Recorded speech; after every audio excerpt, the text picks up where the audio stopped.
Jadi tentunya adik-adik sudah kenal ya, para pemirsa di seluruh Indonesia juga sudah kenal ya.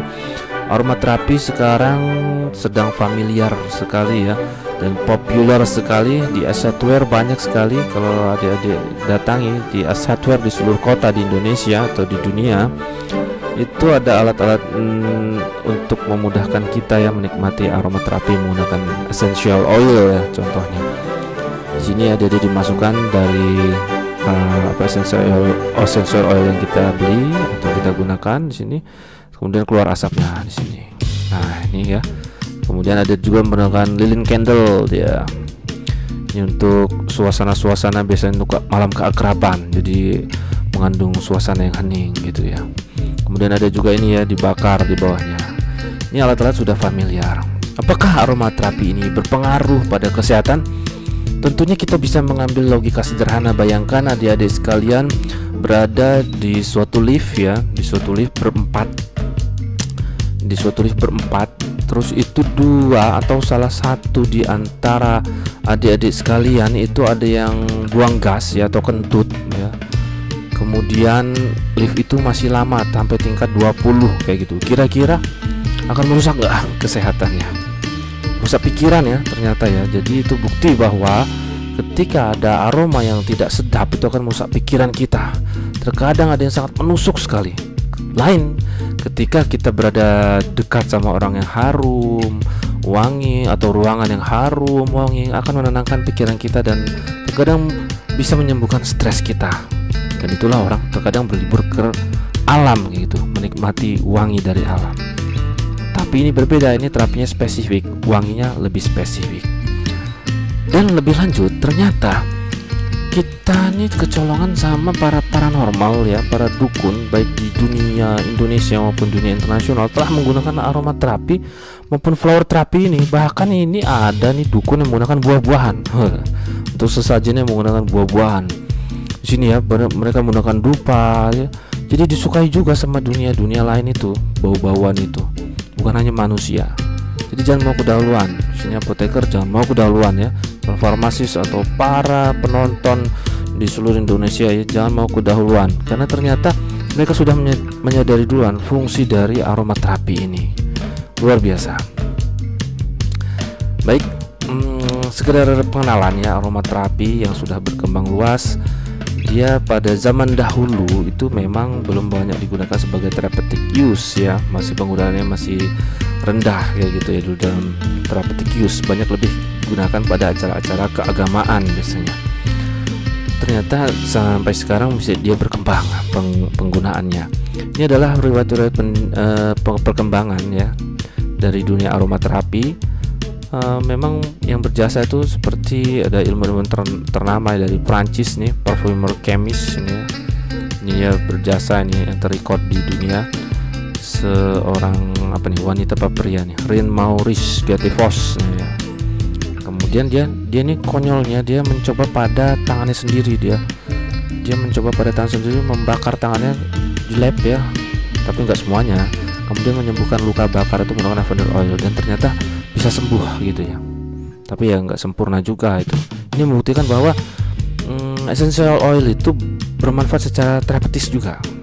Begitu terus berkembang pemanfaatannya, gara-gara itu terus berkembang dilanjutkan oleh peneliti-peneliti lain sampai berkembanglah sampai zaman sekarang untuk therapeutic use atau medical disorder. Kemudian dalam modern aromaterapi ada jadi menggunakan essential oil ya. Aromaterapi ini adalah therapeutic use of essential oil. Jadi menggunakan dari plant material, bisa dari akar, daun, bunga, biji, dan menggunakan prinsip destilasi. Nah, ini adalah cara pembuatannya. Banyak digunakan dari kulit-kulit buah, kulit-kulit buah jeruk atau kulit-kulit macam-macam ya, buah-buahannya sebenarnya. Jadi ada beberapa aspek penting dari essential oil, bahwa essential oil ini yang digunakan untuk terapi atau aromaterapi digunakan tidak hanya untuk treatment and pencegahan penyakit, tapi juga untuk pengaruh mood, emotions, dan kesehatan secara keseluruhan. Jadi dengan mempengaruhi itulah sembuh begitu. Tadi itu ya, logikanya tadi yang sebelumnya tadi. Kemudian aromaterapi juga diklaim sebagai terapi yang holistik ya, terapi yang holistik. Jadi tidak hanya memandang sebagai menggunakan essential oil, tapi memperhatikan dari personality and emotional state dari pasien begitu. Kemudian akan berbeda untuk macam-macam pasien, jenisnya apa essential oil apa yang akan digunakan, dan juga dilaporkan essential oil ini berhubungan dengan efek farmakologi baik sebagai antibakteri, antiinflamasi juga. Nah, begitu dia. Dan juga berhubungan dengan konsep non farmakologi seperti balancing dan energizing. Jadi tidak luput dari pemahaman energi pada pertemuan yang sebelumnya. Begitu. Aromaterapi ini claim that the constituents of essential oil, kan? Atau biasa juga digunakan sebagai kombinasi atau enggak kombinasi. Nah, diduga ini ya bahwa kandungan essential oil yang terkandung di dalam sebuah essential oil itu saling bekerja sinergis dan menyediakan efek yang tidak diinginkan. Satu komponen menyediakan adverse effect salah satu komponen. Nah, itu yang disebut sebagai side effect eliminating system seperti pada pertemuan sebelumnya, atau described as quenching namanya. Nah, seperti itu dia work synergistically to improve efficacy or to reduce the occurrence of adverse effect. Jadi seperti side effect eliminating system. Kondisi-kondisi apa yang bisa dirawat, yaitu terutama banyak digunakan untuk kondisi relaxing, untuk stress relief terutama. Kenapa penting stress relief ini? Karena dari stres itu muncul macam banyak penyakit. Misalnya stres ujian nilainya rendah, waduh bisa asam lambung naik, ada yang bisa sampai migrain. Stres diputusin pacarnya sampai vertigo. Stres nggak punya duit, wah lebih lagi nanti. Stres lagi masalah keluarga, ada yang terakhir tuh bunuh diri karena percintaan, wah bahaya. Jadi rilis stres ini sangat penting untuk menekan ya, mengurangi tindakan seseorang untuk berbuat negatif yang lebih tinggi. Ada lagi yang ternyata baru-baru ini dosen S3 bunuh diri, gantung diri. Wah stres itu kan, mungkin kurang bermain ya, nggak menuruti saran saya soalnya, kurang jalan-jalan, kurang main, belajar terus juga dia. Jadi penting sekali bukan menghirup dari essential oil ini. Jadi relaxing stress itu penting, jangan diremehkan, pun akar dari segala macam penyakit biasanya. Kemudian misalnya ya yang digunakan di sini adalah peppermint leaf oil. Dia digunakan untuk ringworm ya. Ringworm ini menyebabkan kegatalan pada tangan ya, jamur dia nih. Kemudian untuk flatulence, nah nih biasanya untuk apa tuh flatulence tadi ya, kentut gitu ya. Kemudian skin rash, cystitis lagi, indications, mual muntah, asam lambung kayak gitu, migrain, hepatitis, banyak sekali manfaatnya untuk bronki dan impotensi juga ini ya. Nanti kalau adik-adik yang laki-laki atau yang cewek kalau punya suami nih ya, tahu, oh saya apoteker, saya bisa, oh pakai apa kalau suami saya impotensi gimana gitu. Makanya cari yang strong kayak gitu ya, belajar ya. Jadi suatu saat mengalami, jangan kayak gitu kan. Nah, gunakanlah aromaterapi, jangan hanya obat saja gitu. Kemudian many users self-administer essential oil either as a beauty treatment. Jadi banyak digunakan sebagai beauty treatment memang, karena ya itu dia mudah digunakan sebagai topical kayak gitu. Kemudian dia juga digunakan sebagai relaxation, sebagai untuk biasanya untuk pijet kayak gitu, untuk self treatmentnya. Jadi di healthcare system dia biasa digunakan juga untuk palliative care, untuk penyakit-penyakit yang pasien menderita kanker yang susah sembuh kayak gitu, untuk terapi psikologisnya, untuk pendampingan ini ya. Kemudian intensive care unit juga digunakan, mental health unit, dan terutama penyakit-penyakit yang susah sembuh ya, HIV/AIDS itu ya, dan kanker gitu banyak digunakan. Kemudian bagaimana sang terapis dari aromaterapis ini juga seperti layaknya physician ya, seperti layaknya dokter. Jadi terapis ini biasanya banyak digeluti oleh apoteker juga atau herbalis biasanya bergabung di sini semua. Dia mendiagnosanya berdasarkan tadi itu keseimbangan energi, keseimbangan fisikal mental. Dia mencari historinya, melakukan anamnese, bagaimana lifestyle-nya, dietnya, emosinya, diperhatikan semua. Mana yang kemudian dipilih sebagai terapinya adalah essential oil yang dibutuhkan sesuai dengan kondisi pasien. Nah, seperti itu ya jadinya. Kemudian ada juga yang diaplikasikan dengan pemijatan, misalnya dengan terapis pijat. Ini kayak gini, bukan pijat yang aneh-aneh yang banyak ditutup ya, kayak gitu. Nah, ini juga metode-metode lain yang digunakan untuk menerapkan essential oil, biasanya dari ini tempat-tempat perawatan ya. Saya juga pernah nih nyoba nih ya. Jadi enak sekali ketika kita di bath itu kita ambil menghirup essential oil, pikiran tenang gitu ya. Lagi sedih pikiran senang pokoknya, lagi stres pikiran senang kayak gitu.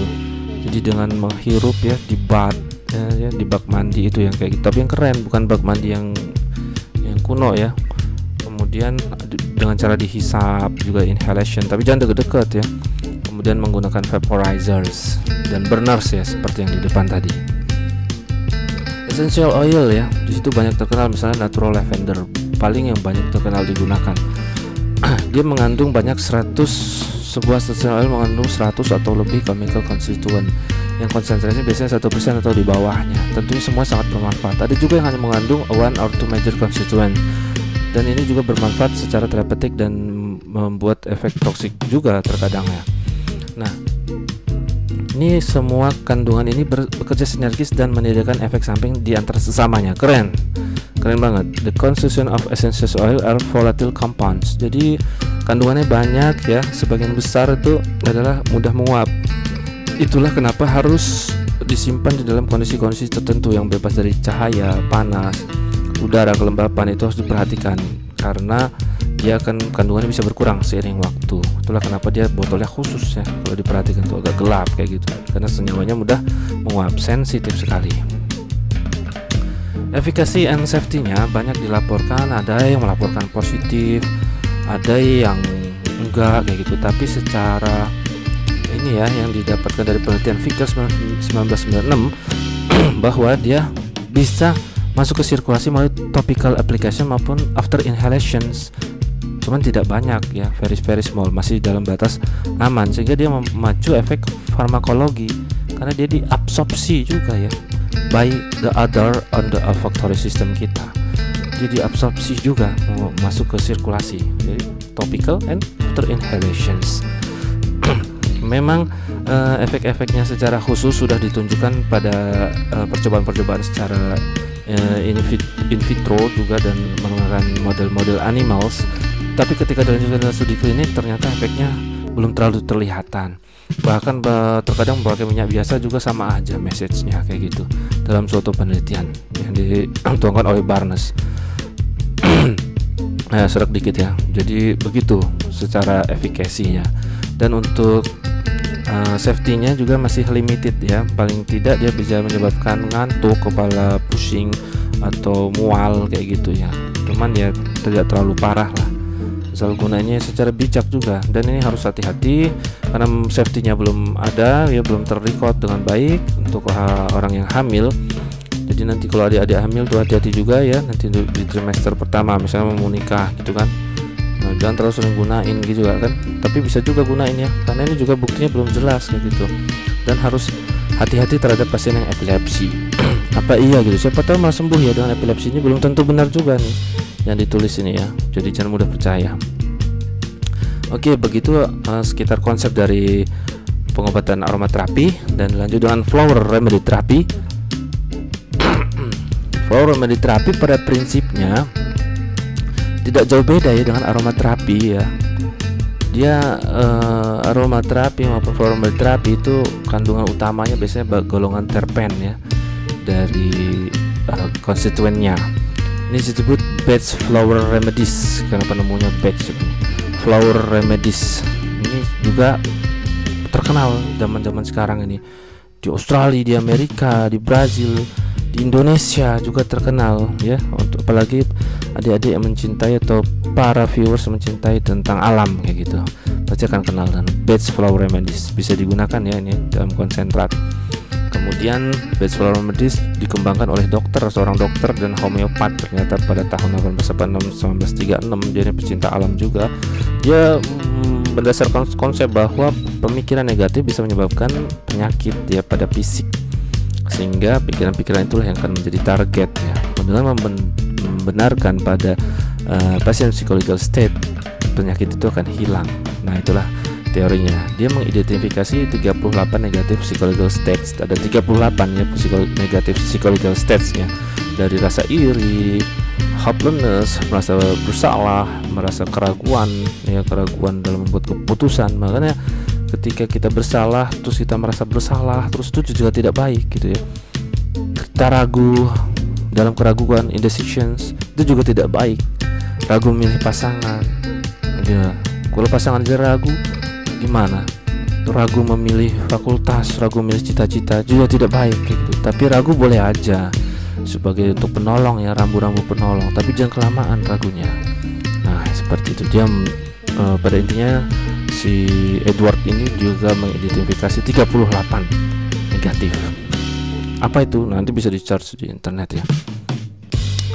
Nah, flower remedies dia berguna untuk self selection and self treatment ya. Jadi berlaku individual untuk self treatmentnya berbeda-beda jadinya, karena masing-masing individu beda dan berkembang di sini. Banyak yang menjalani training untuk menjadi flower remedy practitioner, begitu juga para tenaga kesehatan juga kayak gitu, banyak belajar dan banyak yang mengalami menjalani terapinya ternyata ya. Belum familiar tapi kalau yang belum pernah melakukan. Nah, tadi si Page tadi mengembangkan 38 flower remedies. Jadi contohnya adalah gentian for despondency. Nah, ini misalnya kesedihan mendalam. Kemudian holy, ini nama ininya ya, flowernya. For jealousy, untuk membunuh rasa iri. Hebat sekali. Impatience, nama ininya impatience glandulifera. Kemudian untuk mengatasi rasa orang yang kita misalnya mudah tidak sabaran kayak gitu, kita ngirup itu, pijat dengan itu nanti jadi sabar. Hebat ya. Kemudian pinus self-hatred untuk yang sering merasa bersalah, atau rockcross untuk yang mengalami teror, dia merasa tertekan, mengaruhi pikirannya. Ini jangan diremehkan ya, karena ternyata bisa mempengaruhi pikiran awal dari segalanya, seperti itu. Kemudian Chibet juga mengembangkan kesediaan bernama Rescue Remedy. Ini adalah gabungan dari beberapa flowers, yaitu dari Impatient Glandulifera, Start, ini ada Cherry, ada Rockcross, Clematis untuk teror-teror, untuk situasi yang menegangkan, shock, terror, bereavement. Nah, ini menegangkan, situasi-situasi yang menegangkan. Nah, flower remedy ini bisa juga di take orally ya, secara oral tuh ya, 2-4 tetes kayak gitu dari sediaannya tadi. Nah, bisa juga digunakan, ada yang digunakan sebagai krim ya untuk external use. Untuk efikasinya memang belum banyak ya, dikenal malah aman itu untuk menimbulkan efek samping, jarang sekali ditemukan ya. Kemudian banyak manfaatnya, dia sebagai self treatment ya, lack of both experimental and clinical. Jadi masih sedikit sekali bukti experimental and clinical research-nya tentang efek-efek sampingnya. Nah, sangat populer ya. Dan karena terapi ini sangat populer, cenderung aman gitu. Very popular, cenderung aman, tapi masih kontroversial juga sih sebenarnya efikasinya, bermanfaat apa enggak, apakah secara psikologi atau enggak. Cuman ya kita percaya juga gitu ya, buktinya analogika tadi, ketika kita berada di dalam ruangan yang harum, situasi yang ini, kita membuat tenang gitu, suasana kamar yang tenang kayak gitu ya, yang wangi ya kan, untuk mempengaruhi jalan pikiran kita dan mempengaruhi sebenarnya neurotransmitter kita. Dan seperti itu ya pengaruh dari terapi bunga flower remedy. Sebagai general conclusions, setelah kita mempelajari ternyata dari CHAM itu ada banyak ya medical herbalisms yang dikembangkan di Eropa traditions, itu juga berdasarkan passion psychological and emotional yang digabungkan dengan herbs. Homeopati juga seperti itu, menggabungkan antara psychological, emotional, physical health, dan dengan menggunakan tinctur ya, yang mempunyai potentiations. Kemudian anthroposophical medicines juga mengandung holistik yang dibagi menjadi 4 tubuh etrik, digabungkan dengan banyak ya, diet, kemudian iron, dieterapi, artistik, movement, message, ini komplit sekali. Kemudian aromaterapi menggunakan trapezius, menggunakan essential oil untuk self treatment. Begitu juga dengan flower remedies yang sama seperti aromaterapis sebagai self treatment untuk menghilangkan relief stress ya, tentunya menjadi akar masalah, dan juga mempengaruhi neurotransmitter yang berdasarkan juga strategi teknik berdasarkan terpenoid compoundnya yang aktif sebagai zat aktifnya, maksudnya seperti itu. Itulah perbandingan dan kesimpulan dari 5 CAMS yang kita diskusikan. Semoga bermanfaat. Dengan mendalami CAM ini kita tahu bahwa ternyata macam metode pengobatan komplementari sebagai komplementari terapi pengobatan konvensional sangat banyak. Demikian, mudah-mudahan kita selalu seimbang di alam universe kita dengan menghirup udara segar, sekali-sekali ke pantai ya, menghirup udara segar, memandangi matahari dan dunia ini dengan begitu indah. Terima kasih. Wassalamualaikum warahmatullahi wabarakatuh. Salam Indonesia.